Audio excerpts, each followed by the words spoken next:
এক, তাহলে 194তে যদি হয় ইমাম বুখারীর জন্ম 235-এর দিকে যদি লেখেন কিতাব, তাহলে নবীজির থেকে ইমাম বুখারী পর্যন্ত কমপক্ষে 200 বছরের ডিস্টেন্স। তাহলে হাদিস কিভাবে নিবেন? উনি তো সরাসরি নবীর থেকে নিয়ে লেখেন নাই, সরাসরি সাহাবীর থেকে লেখেন নাই। তাহলে মধ্যখানে যে ব্যক্তিগণ এর মিডিয়া, তাদেরকে যাচাই করে তারপরে হাদিস নিবেন। সিয়াসিত্তার লেখকরা মোটামুটি 200, 315, 16 পর্যন্ত সকলের জন্ম। আর আমাদের ইমামে আজম হজরত ইমাম আবু হানিফা রহমতুল্লাহ আলাইহির জন্ম 80 হিজরিতে। সুবহানাল্লাহ। কত হিজরিতে? অনলি, শুধু 80। যেই যুগে বহু সাহাবাই কেরাম পৃথিবীতে আছেন, যার জন্য হজরতের নাম ইমামে আজম আবু হানিফা রাদিয়াল্লাহু আনহু, কারণ তিনি তাবি। যাই হোক, এই যে 200 বছরে হাদিস বর্ণনাকারীদের লিস্ট, নবীজি যখন হাদিস বলতেন তখন নবীজির হাদিস সহি, জয়ীফ, মৌজু এরকম কিছু ছিল?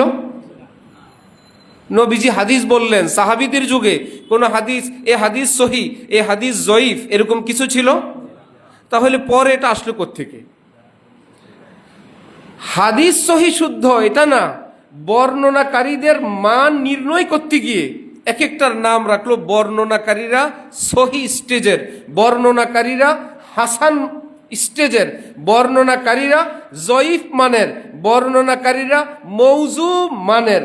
বর্ণনাকারীর গুণে হাদিসের সঙ্গে ওই মান বসানো হয়েছে। বর্ণনাকারী যেমন, হাদিসও কি তেমন। আমরা এক জায়গায় মাদ্রাসার জায়গায় কিনতে গেলাম, যিনি মিডিয়া এক বড় লিডার, তো বললাম যে এই জায়গায় নাকি সমস্যা আছে। তিনি বললেন, হুজুর আপনি কি বলেন, জায়গায় ফসল, কিসের সমস্যা আছে? সমস্যা থাকলে কাগজে আছে, জায়গায় কোনো সমস্যা নেই। ভালো কথা না? তা আমরা কাগজের সমস্যা থাকলে আমরা কি বলি? এই জায়গায়, আসলে কি জায়গায় কোনো সমস্যা না, কাগজে। সেটাকে আমরা এইভাবেই বলি, বা এই জায়গায় সমস্যা আছে। আসলে সমস্যা কাগজে, জায়গা তো ভালো, বীজ বপন করলে বীজ হয়, গাছ হয়, ফসল হয়, তো জায়গা তো ভালো, সমস্যা হলো কাগজে। ঠিক হাদিস যেগুলো, সব হাদিসই ভালো। যে হাদিসে সহি, হাসান, জয়ীফ, মৌজু, এই ঘটনাগুলো কি এমন নবীজি হাদিস বলতেন, সে হাদিসগুলোকে আমরা ভাগ করে এরকম করলাম। আসলে এই হাসান, সহি, জয়ীফ ইত্যাদি এগুলো কি আসলে হাদিসের গুণ না বর্ণনাকারীর গুণ? ওকে, পৃথিবীতে বহু হাদিস হাদিস হাদিস, বর্ণনাকারীদেরকে এবার মাপতে শুরু করলেন মুহাদ্দিসিনগণ। রাখো, কোনো মিথ্যুক, কোনো ধোঁকাবাজ, কোনো প্রতারক, কোনো নামাজের জামাত খেয়ানতকারী, এমনকি রাস্তায় টুস বিস্কুট হেঁটে হেঁটে খায়, পাউরুটি খায়, এইটুকুন দেখলেও সে বাদ। রাস্তায় বনরুটি নিয়ে, বার্গার নিয়ে খায়, হাঁটে, অনেক বড় হজরত। আরে ভাই, তুমি এক জায়গায় বসে খাও, রাস্তায় শুধু হেঁটে হেঁটে খায়, এইটুকুন দেখলেও হাদিস বর্ণনার ক্ষেত্রে ওনার নাম কি? লাল চিহ্ন। আপনি যান। আমাদের দিন আরো অনেক সুন্দর, যারা দিন বর্ণনা করবেন তাদের জীবনও সুন্দর। সুবহানাল্লাহ। এইবার বিসিএস এ যদি বাংলাদেশে কেউ এক হয়, সে যেমন ভালো ছাত্র, যে দ্বিতীয় হয় সে অনেক খারাপ ছাত্র না? পুরা বাংলাদেশে বিসিএস এ যে দ্বিতীয়, সে কি খারাপ? তৃতীয়? তাহলে সে তো নাম 3 নাম্বার। বলে কোন জায়গায় 3 নাম্বার সেটা দেখছেন? বিসিএসসি 3 কপালের ব্যাপার, বিসিএসসি 2 ভাগ্যের ব্যাপার, বিসিএসসি 1 হইলে তো উপায় নাই। আর যেগুলো ফেল করছে তো ফেল। ঠিক এর চাইতে আরো কঠিন টেস্ট, জীবনী টেস্ট, আমল টেস্ট, আখলাক টেস্ট। ওস্তাদের নামে হাদিস বয়ান করেন, যারা এটার উপর রিসার্চ করলেন। ভাই, ওস্তাদের বাড়ি ইন্ডিয়া, ওনার বাড়ি বাংলাদেশ। উনি বললেন, আশরাফ আলী থানভী বলছেন, সাক্ষাৎটা কবে কোথায় হয়েছে আমাকে এটা জানতে হবে। হাদিস যিনি সাহাবী, তার বাড়ি কুফায়, আর এই ভদ্রলোকের নাম বাড়ি মিশরে। এই কুফা থেকে উনি মিশরওয়ালা, সাক্ষাৎ কোথায় হইল এটা আমাকে জানতে হবে। যদি সাক্ষাৎ প্রমাণিত না হয়, হাদিসটা এক পাশে রাখেন, পরে কথা হবে। হয়তো উনি বলতে হবে আমার উস্তাদ আমাকে সরাসরি বলছেন, আমার সঙ্গে অমুক জায়গায় দেখা হয়েছেন, আমি তার কাছে পড়ছি, অথবা তার কোনো সাগরিদ আমাকে বলছে। কথাটা যদি স্পষ্ট না করা হয় তাহলে আলাদা তাকে রাখেন, আমরা দেখি আর অন্য কোথাও কিছু পাওয়া যায় কি না। আবার এক বেচারার মনে থাকে না, কথা একটা বললে 2 দিন পরে ভুলে যায়, বললে আপনি বয়ান করবেন হাদিস, আপনি বাড়ি যান। নবীজির হাদিস বয়ান করবেন, একটা কথা বলতে পারেন না। কথা বলতে 2 রকম হয়, যার ব্রেন মেধা শক্তিশালী না, আপনারও প্রয়োজন নেই। কত বিষয়, যেমন সালাতুল ইস্তেসকা, বৃষ্টি প্রার্থনার নামাজ, 1 রুকু না 2 রুকু। কোন মাযহাবের ইমামরা বলেন 2 রুকু, হানাফি মাযহাবের ইমাম আবু হানিফা বলেন 1 রুকু। এখন সাহাবিও 1-2 জন পাওয়া গেছে যারা বলে 2 রুকু। নবীজি নামাজ পড়াইলেন জীবনে 1 বার, সাহাবিরা ওই একই জামাতে শরীক। কিছু সাহাবি বলেন 1 রুকু, কিছু সাহাবি বলেন ওই একই নামাজ আমরা পড়ছি 2 রুকু। বলেন তো এটার নিরসন কি এত সহজ? ইমামে আজম তো ইমামে আজম, আবু হানিফা তো আবু হানিফা, উনি বলেন এবার দেখি তো কারা বলে 1 রুকু, কারা বলে 2 রুকু, এবার তাদেরকে একটু দেখি তো। দেখেন যে সিনিয়র সাহাবা যারা নবীর একদম পিছনে থাকেন তারা বলেন আমরা নবীজির সঙ্গে 1 রুকুর সঙ্গে নামাজ পড়ছি। আর যারা জুনিয়র একদম পিছনের কাতারের সাহাবি তারা বলে 2 রুকু, মহিলারা বলে 2 রুকু। ইমাম আবু হানিফা বলেন কারণ খুঁজে পাইছি, রুকুটা ছিল লম্বা, মধ্যখানে 2-1 জন ভাবছেন রুকু থেকে উঠে গেলেন কিনা একটু দেখি, উঠে দেখে না এখনো উঠে নাই, আবার রুকুতে গেছেন। ওনার পিছনে যারা ছিল তারা দেখছে আরে সামনের কাতারও তো মাত্র উঠলো, আবার রুকুতে গেল, পিছনের থেকে ডাবল রুকু।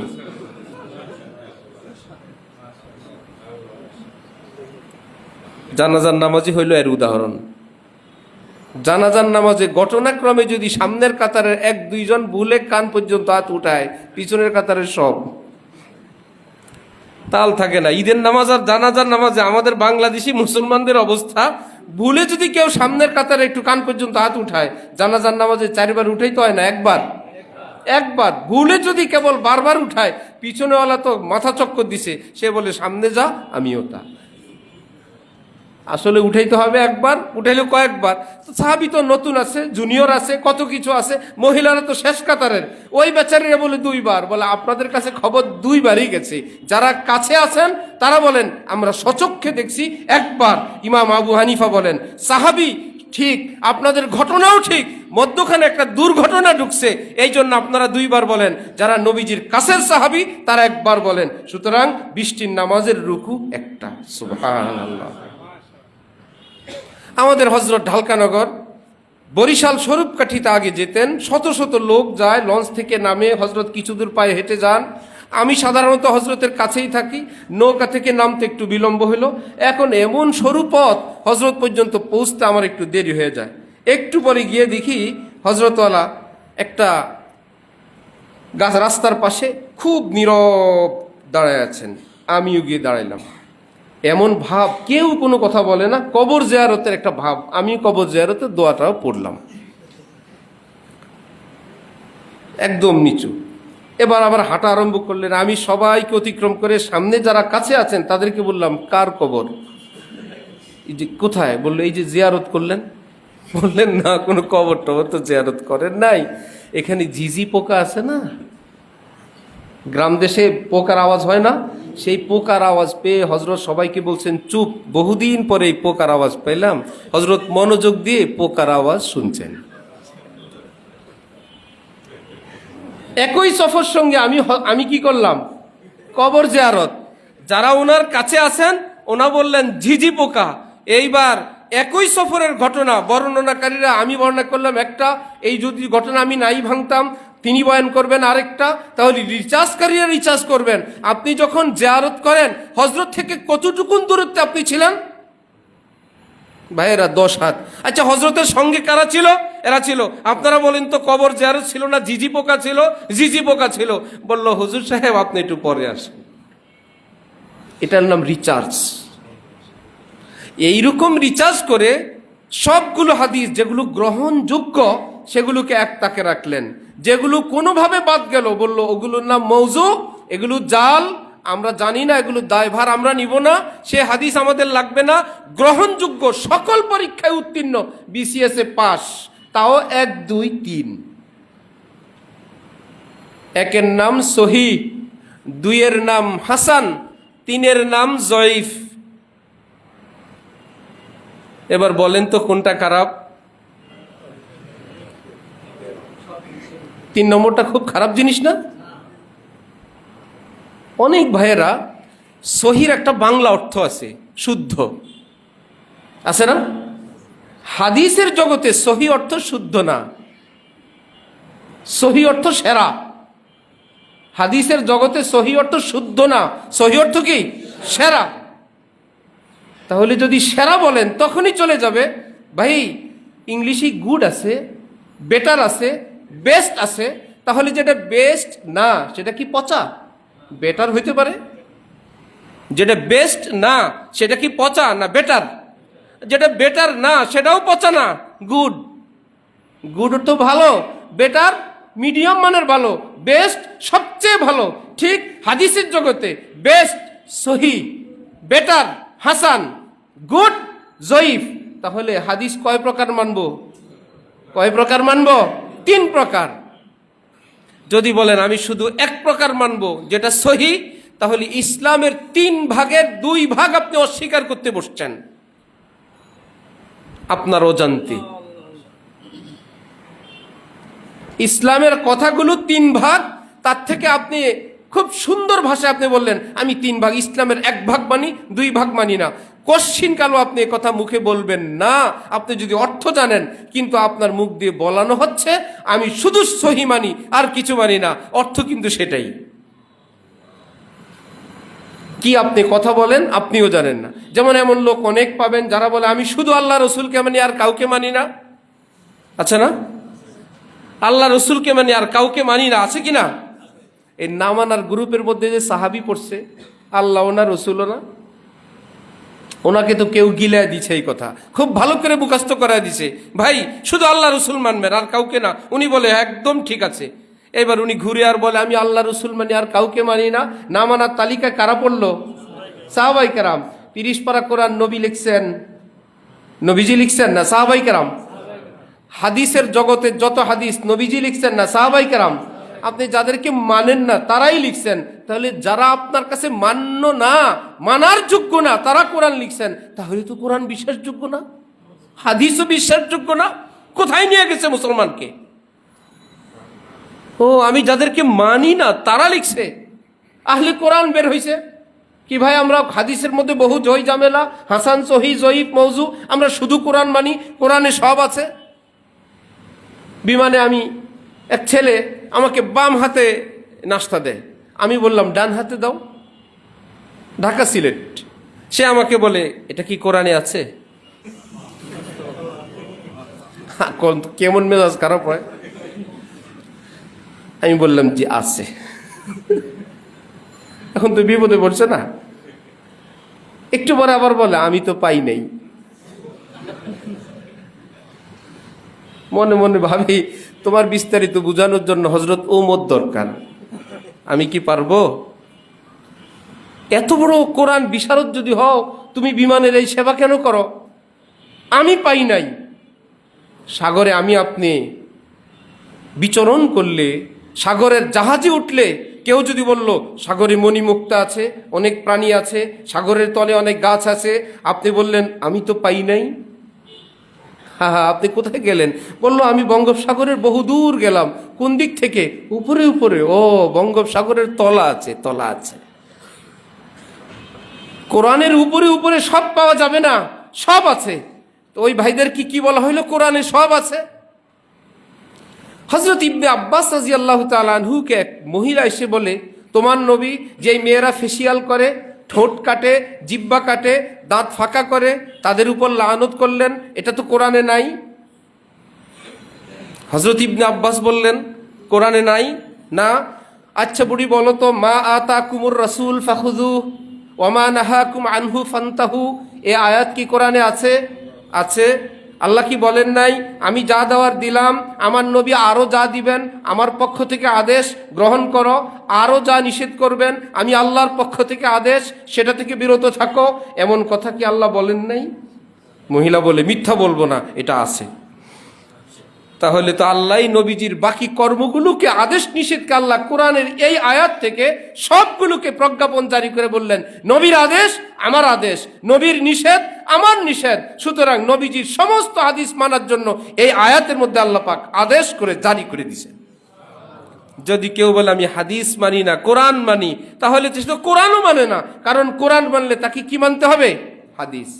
এই গ্রুপের তো অভাব নাই। যাই হোক, না হলে কোরআন হাদিস মানি, সাহাবিও মানি, দুনিয়ার কাউকে মানি না। আয়াত আতিউল্লাহ ওয়া আতিউর রাসূল ওয়া উলিল আমরি মিনকুম, তুমি যেই যুগে, যেই শতাব্দীতে তোমাদের মধ্যে ইসলামের নীতি নির্ধারণকারী কিছু আলেম থাকবেন। ইমাম আছে, মুয়াজ্জিন আছে, খতিব আছে, বক্তা আছে, লেখক আছে, রাজনীতিবিদ আছে, এদেরকে আমরা আলেম মনে করি, ওনারা আলেম, আমরা সম্মান করি, সম্মানের পাত্র। এই বলে ইসলাম যাদেরকে আল উলামা বলে, ওই পরীক্ষায় উত্তীর্ণ আলেম পৃথিবীতে কম। কথা বুঝতেছেন? একদম আলেম মানি দাওরা পাশ করলে উনি নায়েবে রসুল, কামেল পাশ করলে নায়েবে রসুল, ওয়াজ করতে পারলে নায়েবে রসুল। আল ওলামা ওয়ারাসাতুল আম্বিয়া, স্টেজে উঠে বলবেন হাদিসে আছে আলেমদের চেহারার দিক তাকাইলে গুনাহ মাফ হয়, এদিকে তাকান এদিকে তাকান আপনাদের গুনাহ মাফ করেন। বাবারে, ওনার চেহারার পাওয়ার এত, ওনার দিকে তাকাইলে মানুষের গুনাহ মাফ হয়, নিজে আছে গুনার ভিতরে, আরেকজনের গুনাহ মাফ করে। এই কথা বলাই তো জায়েজ নেই যে আমার চেহারা এইরকম যে আপনারা আমার দিক তাকাইলে আপনার গুনাহ মাফ হবে। উনি তর্জমা নিয়ে আসছেন, হাদিসে তো আছে আলেমের দিকে তাকাইলে মুসলমানের গুনাহ মাফ হয়। আমি আলেম, এই যে আমি আলেম, এখানেই মার, এখানেই ধোকা। পৃথিবীতে হযরত শাইখুল ইসলাম তাকি উসমানী সাহেব বলেন, আমি শুনতে শুনতে ক্লান্ত। আজকাল মাদ্রাসায় পড়ুয়া আমাদের তালেবে ইলমরা, ছাত্ররা, বন্ধু বান্ধবরা নিজেরা বলে আমরা যারা আলেম ওলামা আছি, আমরা আলেমরা, আমরা আলেম সমাজ মিলে এটা করলাম। আচ্ছা, তুমিও আলেম? কোরআন হাদিসে আল্লাহ রসুল যাদেরকে আলেম বললেন, তুমিও আলেম। তুমি তো আমাদের পরিভাষায়, দেশীয় ভাষায় আলেম, কোরআন হাদিসের ভাষায় আলেম তো তুমি না। হাদিসে আছে ফাতেমা সাইয়্যিদাতু নিসাই আহলিল জান্নাহ, ফাতেমা জান্নাতের নারীদের সর্দার। এই জন্য আমাদের মহল্লার ফাতেমা, কি বলেন? কেন? ফাতেমা তো ফাতেমাই। হাদিসে আছে আল হাসান ওয়াল হুসাইন সাইয়্যিদা শাবাবি আহলিল জান্নাহ, হাসান হুসাইন জান্নাতের যুবকদের সর্দার। দাদা মুস্কি মুস্কি হাসে, কেন? আমার নাতিরা জান্নাতের যুবকদের সর্দার। একজনের নাম হাসান, আরেকজনের নাম কি? এই হাসান হুসাইন। সুতরাং এই হাসান হুসাইনও যেমন সেই হাসান হুসাইন না, এই ফাতেমাও যেমন সেই ফাতেমা। সে আলেম হওয়ার জন্য কিয়ামত পর্যন্ত রাস্তা খোলা, কিন্তু দাওরা পাশ করা আর কামেল পাশ করা আলেম না। যে এলমে গভীর, এলমের অধিকারী, যা তাফাক্কুহ ফিদ্দীন গভীর, যা তাকওয়া গভীর, উম্মতের ফিকির গভীর, অর্থাৎ নায়েবে রসুল হওয়ার পরীক্ষায়, আসমানি পরীক্ষায় উত্তীর্ণ যারা, এদের নাম নায়েবে রসুল উলামায়ে কেরাম। পৃথিবীতে থাকবেন কিয়ামত পর্যন্ত, কিন্তু ঘরে ঘরে বাড়ি বাড়ি না। এদের নাম হলো উলুল আমর। এদের নাম কি? কোরআন শরীফ আল্লাহ পাক বলে আতিউল্লাহ, আমাকে মানো, আতিউর রাসূল, রাসূলকে মানো। এই দুইজনকে মানলে তুমি কম্পিউটারের মাসালা শিখবা কোত্থেকে? 30 পারায় কম্পিউটারের নামটাও নাই, ল্যাপটপের গন্ধও নাই হাদিস শরীফে, বিমান সম্পর্কে একটা শব্দও নাই। বলেন তো কি করে? অনলাইনে ব্যবসা সম্পর্কে কিচ্ছু কোরআনে আপনি দেখাইতে পারবেন না। আল্লাহ পাক বলে আছে মণিমুক্তা ভিতরে উলুল আমর। তোমার যুগে পৃথিবী বিখ্যাত আলেম, আল্লাহওয়ালা আলেম, শুধু ডক্টর এবং পিএইচডি ওয়ালা না, আল্লাহওয়ালা মুত্তাকি আলেম, শ্রেষ্ঠ শ্রেষ্ঠ যারা, ওরা তোমাদেরকে ওই মাসালার সাথে মিলাই দিবে। এই কারণে এই নীতির আলোকে কিয়ামত পর্যন্ত নতুন যত বিষয় আসবে তারা সমাধান দিয়ে দিবে। সুতরাং আমি আল্লাহকে মানো, রসুলকে মানো, তোমার যুগের যত শ্রেষ্ঠ শ্রেষ্ঠ আলেম ওলামা তাদেরকে মানো। আদেশ কোথায়? হাদিসে না কোরআনে? কোরআন মানলে হাদিসও মানতে হবে, কোরআন হাদিস মানলে রসুল সাল্লাল্লাহু আলাইহি ওয়াসাল্লামের আদেশ অনুযায়ী ওলামায়ে কেরামকেও মানতে হবে। তাহলে ওলামাই কেরামকে মানবো। ওই আমি শুরুতে বলছিলাম কোরআন হাদিসের কথা যারা বলেন আর গোমরা করেন, তাহলে কি যে কারো কথা মানবো? মিশরে এক বাংলাদেশি, আজান হবে কখন? নামাজ তো 8টায়, আজান হয়ে যাক নাকি আরো পরে হবে একত্রে? আচ্ছা, এদিক ওদিকে বেশ কম আছে, ঠিক আছে। আল্লাহ, মিশরে এক বাংলাদেশি নামাজ পড়লেন, খুব সুন্দর তেলাওয়াত। ইমাম সাহেবের সঙ্গে দেখা করবেন, সবাই বলল এই রুমে থাকেন। গেলেন, ইমাম সাহেব কোথায়? এক লোক বের হয়েছে, ক্লিন শেভ, বলল সরি আমি একটু আগে যিনি নামাজ পড়াইলেন আমি তার সঙ্গে দেখা করব। শেষমেশ বললেন আরে ভাই তিনি তো আমি। ভাই আমি তো একটু আগের ইমামকে দেখলাম দাড়িওয়ালা, আপনি তো ক্লিন শেভ, সরি মনে কিছু নেবেন না। ইমাম সাহেব বললেন ও তুমি সেই লোক, দাড়ি কি বাসায় আনছি? এটা তো আলাদা লাগানো যায়, এটা মসজিদের মিম্বরের পাশে আছে। ইমামতি করার সময় এভাবে লাগায় নামাজ পড়ি, ফেরেশতারা লিখবে ইমাম সাহেব দাড়িওয়ালা নাকি? কোন লোক ব্যাংকে ফিক্সড অ্যাকাউন্ট করে মাসে মাসে টাকা তোলে খায় আর মসজিদে সারাদিন থাকে। ইমাম সাহেব বললেন দাদা খান কিভাবে? বলল আল্লাহ খাওয়ায়। আল্লাহ কিভাবে খাওয়ান ডিটেলস জেনে পরে বলল কিছু টাকা ব্যাংকে রাখছি, ওখান থেকে মাসে মাসে কিছু উঠাই খাই। বলল এটা তো জায়েজ নাই, এটা তো গুনাহ। এইবার দাদা বলল শুনো ফতো আমাদের কি শিখাও না, এটা আমি আগের থেকেই জানি গুনাহ, এই জন্য অ্যাকাউন্ট আমার ওয়াইফের নামে করছি। গুনাহ হইলে তার হবে, আমার নামে তোর অ্যাকাউন্ট নাই। বলেন তো এখানে গুনাহ কার হবে? কি স্ত্রীর নামে হবে না স্বামীর নামে হবে? কেন? ফেরেশতারা দেখবে না কাগজ কলম? বলবে দেখবে না, সব ফাইজলামি সহ লিখবে। ফেরেশতারা ওই যে লাগানো দাড়ি দিয়ে নামাজ পড়বেন আর লিখবে না, লিখবে এই যে একটা দাড়ি নিল, এই তো লাগাইলো, এই তো খুলে ফেললো, এই তো নামাজ পড়লো, এই তো প্রতারণা করলো। দাড়ির সব লিখবে না, গুনাহ লিখবে, ফাইজলামি সহ লিখবে। আল্লাহ। আরেক বেচারা দোকানে গিয়ে চিনি কিনবে, দোকানদার চিনি দিচ্ছে যে বয়ম থেকে কৌটা, এর মধ্যে লেখা লবণ। কাস্টমার বলল ভাই লবণ না চিনি দিয়েন। দোকানদার বলল চিনি আছে ভিতরে, বাইরে লেখা লবণ। বলল পিঁপড়ার ভয়ে লবণ লিখে রাখছি। পিঁপড়া খাবে না? বাইরে তো লেখা লবণ, পিঁপড়া খাবে কিনা? কেন খাবে? লবণ লেখা তো। পিঁপড়া যদি জানতো, বলল চালাকি করবা, বিষও যদি লেখো কোনো সমস্যা নাই, ভিতরে যা আছে সেটাই আসল, তোমরা আমাকে ধোকা দিতে পারবে না। তো রব্বুল আলামিন কি ধোকা দিবেন? जो करता है तू छुप के अहले जहां से, कोई देखता है तुझे आसमां से। সারা পৃথিবী থেকে লুকানো যাবে। আলাম ইয়ালাম বিআন্নাল্লাহ ইয়ারা, আমার বান্দা কি জানে না আমি তাকে দেখি? আমি তো সামি, আমি তো বাসির, আমি তো আলিম, আমি তো খাবীরুম বিযাতিস সুদূর, আমি তো মনের কল্পনা সহ জানি, যেটা পৃথিবীর কোনো টেকনোলজিতে আসবে না। আমি তার কল্পনাটাও জানি।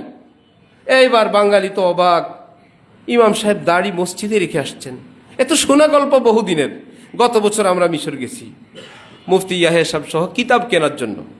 বিশ্ব আন্তর্জাতিক কিতাবের একটা মেলা হয় সেখানে ইমাম সাহেব একজন জোহরের নামাজ পড়াইলেন, ভালো। উনি তো ইমাম, নামাজ পড়ানো শেষ, আমরা জামাত পাই না, আমরা পিছনে দাঁড়ানো।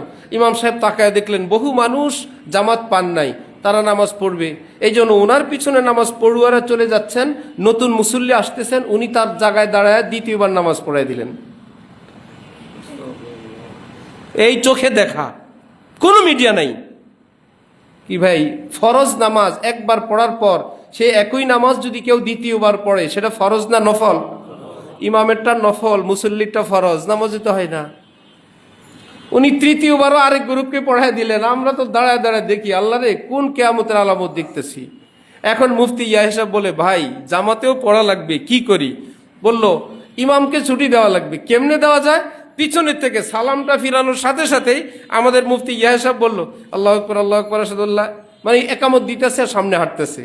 আমি বললাম যে ভালোই তো সিস্টেম জানেন। ইমাম সাহেব যখন দেখলো যে আরেকজন ইমাম আসছে, উনি আসতে জায়গা ছেড়ে চলে গেছেন।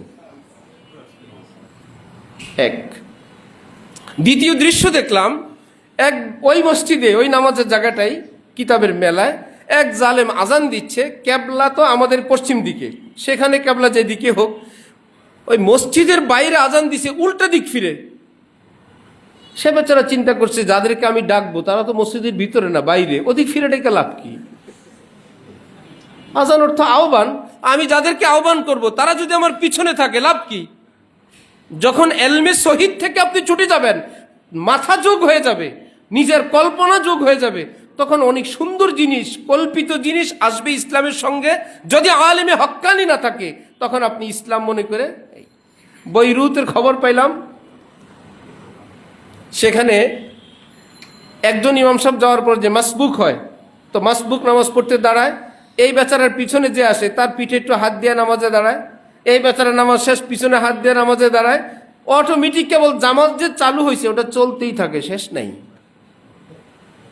কেন? তারা কিছু কিছু কোরআন হাদিস জানে আর বাকিটা জানে না। ওই মজেন সাহেব দেন, শুরু করেন। ইনশাল্লাহ ওজুর সময় দেওয়া হবে, আমরা পরে আবার কিছু।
আল্লাহ, অনেক দূরে চলে গেছি আমরা আলোচনা করতে করতে। তাহলে দিন শিখতে হবে নির্ভরযোগ্য সূত্র থেকে, নির্ভরযোগ্য ব্যক্তি থেকে। কঠিন একটি বিষয়। যে জায়গা থেকে আমি দিন শিখব সে যদি পাক্কা দিনদার না হয়, তার থেকে দিন শিখার পারমিশন শরীয়তে নাই। আল্লাহর সঙ্গে যার খেয়ানত, ঠিকমতো নামাজ পড়ে না, ঠিকমতো পর্দা করে না, ঠিকমতো কোরআন সুন্নাহর উপর জীবন চালায় না, তার ডিউটি ইসলাম প্রচার না, তার ডিউটি তাকে নিজেকে মুসলমান বানানো, ফার্স্ট ডিউটি। এক ব্যক্তির উজু নেই, তার জন্য প্রথম কাজ কি? মহল্লাবাসীকে উজুর দাওয়াত দেওয়া না নিজে উজু করা? তিনি মহল্লাবাসীকে দাওয়াত দিলেন, সবাই উজু সহকারে পড়লেন। ব্যস্ততার কারণে তিনি আর উজু করতে পারলেন না। তিনি এমনিতেই দাঁড়ায় গেলেন, মনে মনে ভাবলেন, আমার দাওয়াতে যেহেতু এত মানুষ উজু করলো, সমপরিমাণ নেকি তো আমি পাবো। সেই সমপরিমাণ নেকি দিয়ে তার উজুর কি পরিবর্তে বিকল্প কাজ হবে? তার উজু করতে গিয়ে যদি তিনি কাউকে দাওয়াত দিতে না পারতেন, কোনো গুনাহ হবে না। দাওয়াত দিতে গিয়ে যদি 100 জনের জায়গায় 10 জনকে দিলেন নিজে উজু করার কারণে, তাও গুনাহ হবে না। কিন্তু ফার্স্ট ডিউটি হলো তুমি উজু করো। কিন্তু আমাদের অভ্যাস হইল, আমার উজুটা আমি পরেই না হলে করি, আগে উম্মতকে বলি, আগে জনগণকে বলি, আগে সকলকে মসজিদে আনি। তিনি বিনা উজুতে নামাজ পড়েন, তার দাওয়াতে বহু মানুষ উজু সহ নামাজ পড়েন। কু আনফুসাকুম ওয়া আহলিকুম নারা, কোরআনে পাকে রব্বুল আলামিন বলেন, আমি একটা সিরিয়াল দিচ্ছি, আমার সিরিয়াল তুমি রক্ষা করবা। কু আনফুসাকুম, তুমি তোমাকে জাহান্নাম থেকে রক্ষা করো, ফরজ আদায় করো, ওয়াজিব আদায় করো, সুন্নত আদায় করো, গুনাহ থেকে মুক্ত থাকো। এটা হলো জাহান্নাম থেকে মুক্ত থাকার পথ। এটা কনফার্ম হওয়ার পর ওয়া আহলিকুম, তোমার পরিবার পরিজন সমাজ দেশ নিয়ে ভাবতে আরম্ভ করো, কিন্তু আমার সিরিয়াল লঙ্ঘন করবে না। সিরিয়াল তো আছে। এই জন্য ইসলামের বিধান আমরা দিন শিখবো জাত তার কাছ থেকে না নির্ভরযোগ্য ব্যক্তি থেকে। এইবার নির্ভরযোগ্যটা বুঝবো কিভাবে? তিনি যে নির্ভরযোগ্যটা বুঝবো কিভাবে? ভাই, আপনার যেই জায়গায় বিল্ডিং করবেন, এই মাটি কি ইমাম সাহেব কি দিয়ে পরীক্ষা করান? তবলিগের আমির সাহেব কি দিয়ে? ফজরের নামাজের পর সবাই মিলে মসজিদে গোল হয়ে বসেন, ভাইরা আলহামদুলিল্লাহ ইসলামের কাজ মশওয়ারা করে করা। আমার এই যে মসজিদের পাশের জায়গাটা 10 তলা বিল্ডিং করতে চাই, সয়েল টেস্ট করব না। আপনারা আল্লাহর উপর ভরসা করে বলেন, পাইলিং কি লাগবে? একজন বলল ইনশাআল্লাহ লাগবে না, আরেকজন বলেন আমার খেয়াল করে নিলে ভালো। আমি সাহেব যিনি ফয়সাল, উনি বললেন অধিকাংশের মত যেহেতু মসজিদের পাশের জায়গা, এটা আমরা 50 বছর যাবৎ দেখে আসছি, ইনশাআল্লাহ করা লাগবে না, 10 তলার কাজ শুরু করেন। কেউ করছে জীবনে এভাবে বাড়ি? এই লোকগুলো কি খারাপ? এই লোকগুলো ভালো, এই কাজের লোক না। এটা ইঞ্জিনিয়ারের কাজ, সে নামাজি হোক আর বেনামাজি হোক।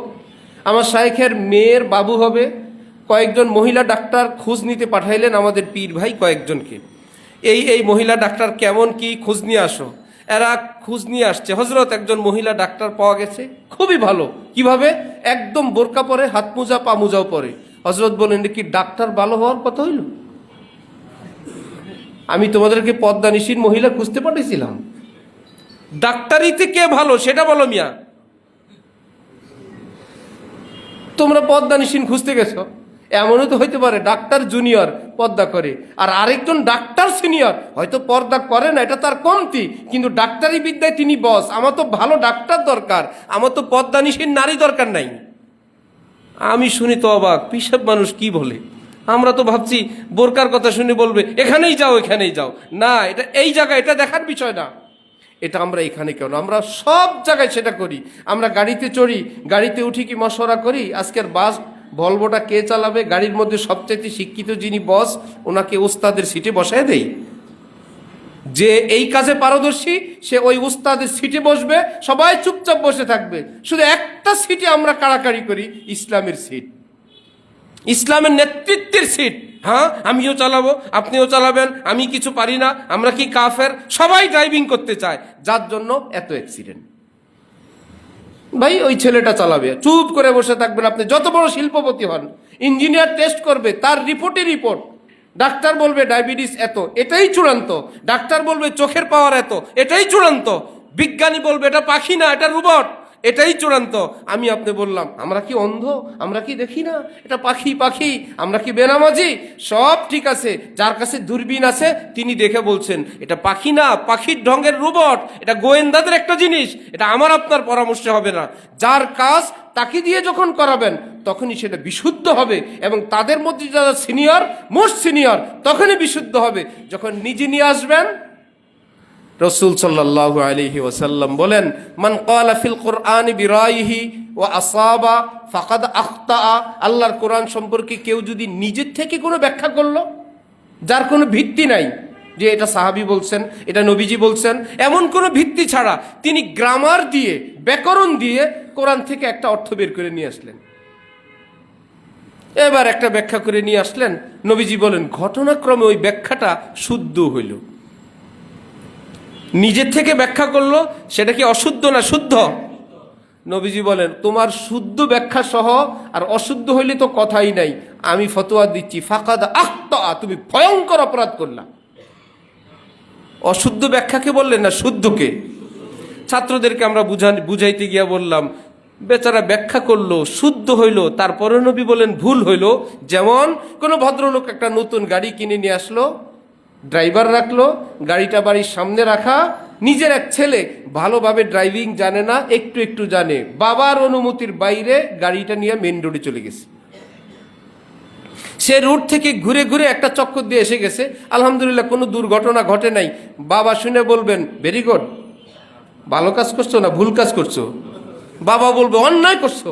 ছেলে বলবো কিসের অন্যায়, আমি তো কোনো ভুল করি নাই। আরে আল্লাহ বাঁচায় নিয়ে আসছে, ভুল হলে তো আজকে ডাইল হয়ে যেত, সব যেত। তোমার এই পদক্ষেপটাই অন্যায়। যেহেতু তুমি পাকা পারদর্শী না, এই কাজ তোমার করাই অন্যায়। একদিন না হয় একদিন তোমার ভুল হয়েই যাবে, সুতরাং যেটা তোমার কাজ না সেটা করবা না। নবী বলেন যার কোরআনের ব্যাখ্যা করার মতন যথার্থ এলেম নাই, বিদ্যা নাই, পরিপক্কতা নাই, সে কোরআন সম্পর্কে মুখ খুলবে না। পৃথিবীতে সূর্য একটা, সবাই দেখে না, ধাক্কাধাক্কি হয় কি ভাইরা? সূর্য দেখতে ধাক্কাধাক্কি হয়। পৃথিবীতে যদি একজনও আলেম থাকেন, পুরা পৃথিবী তাকে মানলে যথেষ্ট, কোনো ধাক্কাধাক্কি নেই। আমাদের দেশের থেকে 10 গুণ, 20 গুণ, 50 গুণ, 100 গুণ বড় দেশ আছে, আছে না? সেই দেশগুলো কি 100 জন প্রেসিডেন্ট? একটাই, এক প্রেসিডেন্টে 100 গুণ বড় দেশ চালাইতে পারে। এটা চেইনের মাধ্যমে হয়। ঠিক ইসলামের একটা চেইন দরকার, যা আমাদের সমাজের আলেমরা জানবেন বড় আলেম কে, বড় আলেম কে। এটা কি আমরা ইউটিউব থেকে ঠিক করব? ফেসবুক থেকে? ফেসবুকে আলেম সেজে বসে আছে ইহুদি, কাদিয়ানি, খ্রিস্টান, আপনি সার্চ দিবেন, আপনি বেশি চালাক, আপনার জন্য মেডিসিন রাখা আছে। একজন সেনা কর্মকর্তা এখন থেকে বহু বছর আগে বললেন একটা টেলিফোন নাম্বার থেকে বিদেশে কথা পাচার হয়, আমরা টার্গেট করলাম, খুঁজতে খুঁজতে চিটাগাং রোডে পেলাম, একদম ব্যক্তি কি গিয়ে দেখি হুজুর, তথ্য পাচার করে হুজুর। আমরা ভাবলাম ভাই আগে ধরি আগে দেই, কোনো না কোনো দেশের শয়তান হবে এবং কিছুক্ষণ পর আমরা রাখতে পারবো না, ছেড়েও দেওয়া লাগবে। তারা দেশপ্রেমিক ছিল, তারা বলে ইচ্ছা মতো পিটাইলাম, গিরায় গিরায়, এবার ছুটাইলে ছুটাও। বলে আমাদের এক সাথী ছিল, সে দুষ্ট, সে বলে একটু সতরটা খুলে দেখো তো মুসলমান কিনা। বলে খুলে দেখি, মুসলমানই না। বেশ দোষটি কিসের? মুসলমানের। এরকম বহু ক্ষেত্রে মুসলমান আছে, বহু জায়গায় মুসলমান আছে। আপনি যদি বেশি চালাক হন, ওই রকম মুসলমানের পালায় পড়বেন। যে যে এলাকায় আছেন, স্থানীয় আলেম ওলামা, স্থানীয় হক্কানি আলেম, খতিব, মুফতি আজম, মাদ্রাসা, ওনাদের কাছে জিজ্ঞাসা করেন হুজুর এই জগতে শ্রেষ্ঠ শ্রেষ্ঠ আলেম কারা আমাদের দেশে? ওই আলেম সাহেব বলে দিবেন। তখন আর কোনো ক্যানভাসারের নাম উনি বলবেন না। ক্যানভাসারের সামনে শত শত লোক দাঁড়ায়, একজন বড় বড় কোনো শিক্ষিত লোক আছে, কোনো ডাক্তার আছে, এই শ্রমিকরা মজা দেখে এরকম লোক বহুত, কিন্তু এই বলে কোনো সুশিক্ষিত, কোনো জ্ঞানীগুণী, কোনো ডাক্তার এই ক্যানভাসারের সামনে দাঁড়ায় না ওষুধ নিতে। ঠিক আলেমরা জানবেন ভিড় এখানে, সিন্নি এখানে, ড্যাগ এখানে, মাহফিল এখানে, আরে বাদ দাও, এটা থার্ড ক্লাসের হুজুর। হক্কানি আলেম হযরত মাওলানা আব্দুল মালিক সাহেব, বাইতুল মোকাররমের খতিব, তিনি বাংলাদেশের বড় আলেম না, পুরো পৃথিবীর মধ্যে একজন বড় আলেম, পুরা পৃথিবীর, বর্তমান পৃথিবীর শ্রেষ্ঠ আলেমদের একজন। হক্কানি আলেম আল্লাহওয়ালা, ঢালকানগরের হযরত, বলে আল্লাহ বর্তমান পৃথিবীর শ্রেষ্ঠ আল্লাহওয়ালাদের মধ্যে একজন। বাংলাদেশ থেকে উর্দু ভাষায় বয়ান করেন, পৃথিবীর 30টা দেশের মতন এইরকম মজমা সাজায় সাজায়, এক এক দেশে বহু জায়গায় পোস্টারিং করে মজমা দিয়ে, তারা স্পিকার দিয়ে এই বাংলাদেশ থেকে উর্দু ভাষায় হযরত আল্লাহর বয়ান শোনেন। জাল্লা আজকে ঢাকা থেকে বয়ান হবে। এইরকম আলিম আল্লাহওয়ালারা আমাদের দেশে আছেন। আমরা যখন তাদের নীতির উপর মজবুত হয়ে যাব, পৃথিবী উল্টে যাক, আমরা তাদের কথার বাইরে যাব না। আমাদের খতিব যেহেতু এত যোগ্য, তার কথার বাইরে যাব না। কারণ তার সামনে যে মৌলবীরা লম্প ঝম্প করে, যদি বলে যে খতিব সাহেব আপনাকে একটু শুক্রবারে দেখা করতে বলছে, আপনি নাকি বিপরীত মাসআলা বলেন, হুজুরের বিপরীত বলেন, বলেন তো আলেম ওলামারা জানে ওই মৌলভী সব দেশে থাকবে, প্রয়োজনে ভিসা করে উমরায় চলে যাবে, বলবে আমার দেখা করা সম্ভব না, আমি উমরায় আছি। লক্ষ টাকা খরচ করবে যে হুজুর ধরলে জবাব দেওয়ার কোনো উপায় নেই। এইরকম আলিম আমাদের দেশে থাকতে আপনি কেন ইউটিউব থেকে ইমাম ঠিক করবেন? ইউটিউবে তো ভয়ঙ্কর ফিতনা। এই জন্য আমার কথা শেষের দিকে, আমরা ইসলামকে ভালোবাসি, ইসলামের জন্য আমাদের দরকার হক্কানি আলিম ওলামা। সেই হক্কানি শ্রেষ্ঠ আলিম ওলামা চিনব, স্থানীয় যারা ভালো ভালো আলিম ওলামা আছেন তাদের মাধ্যমে চেষ্টা করবো ইনশাআল্লাহ। একদম সংক্ষেপে কথা, আল্লাহ পাক কোরআনে পাকে ইরশাদ করেন, ইত্তাকুল্লাহ ওয়া কুনু মাআস সাদিকিন। আমার মুমিন বান্দারা তোমরা সকলেই মুত্তাকি হও। প্রশ্ন হয় কিভাবে মুত্তাকি হব? জবাব দিলেন, যারা মুত্তাকি সাদিকিন আছেন তাদের সঙ্গী হও, সঙ্গের বরকতে আমি আল্লাহ তোমাদেরকেও মুত্তাকি বানাবো। আমি এটা দুইটা উদাহরণ দিই। একটা হলো ট্রেন দিয়ে, ট্রেনের বগিগুলো বেচারার কিছুই নাই, চালক নাই, তেল নাই, মোটর নাই, চলে না। ইঞ্জিন যেই শহরে বগিও সেই শহরে। কয়টা কাজ? দুইটা কাজ করে। এক কাজ করে, যেই লাইনে ইঞ্জিন সেই লাইনেই বগিটা উঠে, কারণ ইঞ্জিন অন্য কোনো বগি নিবে না, শুধুমাত্র ওই বগিগুলো নিবে যেটা তার লাইনে উঠে। এক। দ্বিতীয় কাজ, তার সঙ্গে জোড়ে সংযুক্ত হয়, এইটাকে টানতে টানতে নিয়ে যাবে। ঠিক মুসলমানরা আলেম ওলামা তারা হলেন সাহাবীদের পথে, সাহাবীরা নবীর পথে, নবী সিরাতুল মুস্তাকিমের ইমাম। সুবহানাল্লাহ, নবীজি সিরাতুল মুস্তাকিমের ইমাম। এবার আমরা যদি নিজেরা বগি হই, আমরা বাড়ি বাড়ি থাকলে ইঞ্জিন কোনো অন্য লাইন থেকে কাউকে নিয়ে যাবে না, লাইনে ওঠা লাগবে। অর্থাৎ আমরা যদি নামাজ টুকুন পড়ি, হালাল টুকুন খাই, ফরজ পরিমাণ এলেম শিখে নেই, হক বাতিল হক্কানি আলেম ওলামাদের থেকে আমরা বুঝি, সিরাতুল মুস্তাকিম এইটুকুন বুঝি, আমার ফরজ ওয়াজিবগুলো আমি আদায় করি, আল্লাহ রহমতে গুনাহ হলে তওবা করে ফেলি, চেষ্টা করি গুনাহ করতে না। হাকিমুল উম্মত আশরাফ আলী থানভী বলেন, তওবার উপর থাকা এত সহজ, উজু সহকারে থাকা যত সহজ। উজু ভাঙলে যেরকম ভেঙে যায়, করলে আবার হয়ে যায়, ভাঙলে আবার ভেঙে যায়, করলে আবার হয়ে যায়, কোনো সংখ্যা নাই, লিমিট নাই। কিয়ামত পর্যন্ত মানুষ যতবার উজু ভাঙবে, উজু করলে কি হয়ে যাবে? উজু হয়ে যাবে। ঠিক তওবা করলে আল্লাহ পাক তওবা কবুল করে নিয়ে নেন। যদি ভেঙে যায় তো ভেঙে তো গেছেই, আবার তওবা করলে আল্লাহ পাক বলেন আমি আবার কবুল করব। মুসলিম শরীফের হাদিসে আল্লাহ পাক বলেন, বান্দা তোমার কি একটু লজ্জা হয়? তুমি কি একটু টেনশন করো? তুমি কি কারো পরোয়া করো? এতবার তওবা করলে আল্লাহ কি বলবেন? আল্লাহ পাক বলেন, আমি ওয়াদা করলাম যতবার তওবা করবা পৃথিবীর কারো পরোয়া করব না, আমি আল্লাহ তোমার সব তওবা কবুল করে নিব। তাহলে তওবা করে তো রাস্তায় থাকা সহজ, অজু ভেঙে গেলে উজু করে নিলে আবার পথে আসা যায়। তাহলে আমরা রাস্তার উপর থাকা কি কঠিন না সহজ? ফজরের নামাজ পড়বো, নিয়ত, উঠে দেখি রাত সকাল 9টা 10টা। আহা, নবীজি বলেন আমার উম্মত এখন তো ভেজে গেছে, কি করবা? উজু করো, আল্লাহ পাকের নিকট তওবা তিল্লা করে নামাজ পড়ে নাও, ফাইন্না যালিকা ওয়াক্তুহা, আল্লাহ পাক তোমার এই সময়ের নামাজটা কবুল করে নেবেন। আল্লাহ পাক দেখছেন তোমার ইচ্ছায় কোনো কমতি ছিল না, অ্যালার্ম দিলা, জাগার ইচ্ছা ছিল, অসুস্থতা ব্যস্ততা যে কোনো কারণে হোক উঠে গেছো। এবং হযরত থানভী বলেন, নামাজ তো অনিচ্ছার কারণে কোনো গুনাহ হইলই না, নামাজের সওয়াব তো সে পাবেই। এখন যে কান্দে, লজ্জিত হয়, কি কাজটা করে ফেললাম, এর জন্য আল্লাহ পাক এক্সট্রা পুরস্কার দান করে দিবেন। হযরত থানভী বলেন, একজন নামাজ পড়লো বিনা টেনশনে, আরেকজনের নামাজের মধ্যে দুনিয়ার চিন্তা আসে, সে শুধু ভাগায়, আল্লাহ আমি নামাজ পড়ি, আবার একটু পরে মাথায় চাপে, অনিচ্ছাকৃত হাজার ওয়াসওয়াসা আসছে, নামাজের পর মন খারাপ, একটু নামাজ পড়লাম, এত চিন্তা নিয়ে, এটা কোনো নামাজ হলো? হযরত থানভী বলেন, নামাজের পুরস্কার পুরা দিবেন, শয়তানের সঙ্গে যুদ্ধ করার জন্য আল্লাহ পাক আলাদা পুরস্কার দান করবেন। তোমার বাড়িতে দাওয়াতে বন্ধু আসছে, জামা কাপড় স্পেশাল পরা, একটু পরে খাবার, বসেন চেয়ারে। আরেকজন আসছে রক্তাক্ত হয়ে, কি ব্যাপার? আপনার বাড়িতে আসবো শুনে শত্রুরা আমাকে আক্রমণ করছে, এই বন্ধুকে কি আগের মতন সোফায় বসায় রাখবা? তার জন্য চিকিৎসা করো, নতুন জামা দাও। আহা, খাওয়া তো পাবেই, তার আগে আলাদা একটু আন্তরিকতা পাবে। ঠিক আল্লাহকে পাওয়ার জন্য যেই বেচারা শয়তানের সঙ্গে যুদ্ধ করে, নফসের সঙ্গে যুদ্ধ করে, আল্লাহ পাক তাকে এক্সট্রা পুরস্কারও দান করেন। তাহলে পারবো না ইনশাআল্লাহ তাকওয়ার উপর থাকতে? আল্লাহ পাক সবাইকে তৌফিক দান করেন।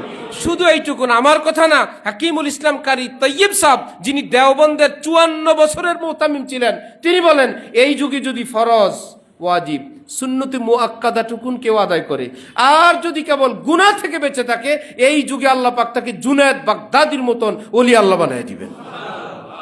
আমরা কাজ তো করি, ওই যেটা দরকার নাই এটাকে বেশি করি। তাহাজ্জুদের এত দরকার, আহা, নজর হেফাজতের দরকার নেই। তাহাজ্জুদ এশরাক এত দরকার, পর্দা করার দরকার নাই। এশরাক, আউয়াবিন, পাগড়ি, তসবিহ, সুরমা এত দরকার, হালাল খাওয়ার দরকার নাই, ইত্যাদি ইত্যাদি। কাজ করি ছোটগুলো, ছাড়ি বড়গুলো। আল্লাহ আমাদেরকে বুঝ দান করেন। তাহলে সঠিক পথে আসা মনে থাকবে ইনশাআল্লাহ। দ্বিতীয় কাজ হলো হক্কানি কোন আল্লাহওয়ালা তার সঙ্গে জুড়ে যাওয়া। তারা হলেন আল্লাহর দিকে, জান্নাতের দিকে নেওয়ার ইঞ্জিন। আল্লাহ পাক আমাদেরকে হক্কানি আল্লাহওয়ালাদেরকে চেনার, তাদের সঙ্গে জোড়ার তৌফিক দান করেন। আর যে যে মুসলমান যেখানে আছেন, আপাতত আমি বলবো নামাজটুকুন সহি শুদ্ধ পড়েন। আসসালাতু নূর, নামাজ হলো নূর। নামাজ হয়। নামাজ কি শুধু এই একটু বডির ডিজাইন দিয়ে নামাজ হয়? কখনো বডির ডিজাইন আছে নামাজে, কিছু কাজ আছে মুখে, দোয়া, দুরূদ, সূরা, কেরাত, কিছু আছে মনে। 3 জায়গা একত্রিত হলে নামাজ হয়, যেটাকে আমরা বাংলা ভাষায় বলি কায়, মনো, বাক্যে। সারা জীবন বলছি, বুঝি নাই। আমার হযরত বলেন কায়, মনো, বাক্যে। কায় অর্থ দেহ, মন অর্থ মন, বাক্যে অর্থ জবান। কায় অর্থ কি? দেহ। দেহ নামাজে থাকবে, মনও নামাজে থাকবে, জবানও কোথায় থাকবে? নামাজে থাকবে। 3টা দিয়ে যখন আমি নামাজ পড়ব শুদ্ধভাবে, এই নামাজ আমাকে সঠিক পথ দেখাবে। আল্লাহ আমাদেরকে সকল গোমরাহি থেকে হেফাজত ফরমান। আল্লাহ ওয়ালাদেরকে চেনার, তাকওয়ার পথে থাকার তৌফিক দান করেন। ওয়া আখিরু দাওয়ানা আনিল হামদুলিল্লাহি রাব্বিল আলামিন।